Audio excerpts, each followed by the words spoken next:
ಈಗ ತಾನೇ ಕೆರೆಬೇಟೆ ಸಿನಿಮಾನ ನೋಡಿದೆ. ಬಹಳ ಅದ್ಭುತವಾದಂಥ ಸಿನಿಮಾ.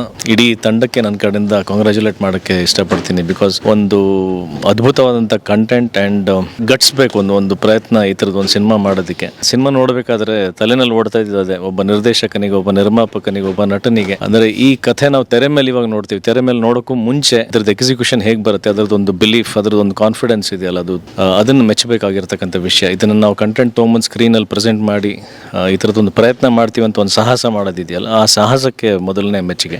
ಪರ್ಫಾರ್ಮೆನ್ಸ್ ತುಂಬ ಚೆನ್ನಾಗಿ ಮಾಡಿದ್ದಾರೆ ಗೌರಿ ಅವರು. ಹೀರೋಯಿನ್ ಅವರು ಕೂಡ ತುಂಬ ಮುದ್ದಾಗಿ ತುಂಬ ಚೆನ್ನಾಗಿ ಕಾಣಿಸ್ತಾರೆ, ಭಾಳ ಆ್ಯಪ್ಟ್ ಅನ್ನಿಸ್ತಾರೆ ಕ್ಯಾರೆಕ್ಟರ್ಗೆ. ಆ್ಯಂಡ್ ಡೈರೆಕ್ಟರ್ ಕೆಲಸ ಕೂಡ ತುಂಬ ಚೆನ್ನಾಗಿದೆ. ಆಮೇಲೆ ಎಲ್ಲೋ OTT-ನಲ್ಲೂ ಸಿನಿಮಾ TV-ನಲ್ಲಿ ಬಂದಾಗ ಅದ್ರ ಬಗ್ಗೆ ಮೆಚ್ಚುಗೆ ಕೊಡೋದಕ್ಕಿಂತ ನಾನು ಹೇಳಿದ್ನಲ್ಲ, ಪ್ರಯತ್ನಗಳಿಗೆ ಚಿತ್ರಮಂದಿರಗಳಲ್ಲಿ ಬಂದು ಅದನ್ನು ಬೆನ್ತಟ್ಟಿ ಪ್ರೋತ್ಸಾಹಿಸಿದರೆ ಇನ್ನೊಂದಷ್ಟು ಪ್ರಯತ್ನಗಳಿಗೆ ನಾಂದಿ ಹಾಡಿದಾಗ ಆಗುತ್ತೆ. ಸೊ ಕನ್ನಡ ಅಭಿಮಾನಿಗಳು ದಯವಿಟ್ಟು ಬಂದು ಕೆರೆಬೇಟೆ ಸಿನಿಮಾನ ಚಿತ್ರಮಂದಿರಗಳಲ್ಲಿ ನೋಡಿ ಅಂತ ನಾನು ಕೇಳ್ಕೊಳ್ತೀನಿ. Thank you so much.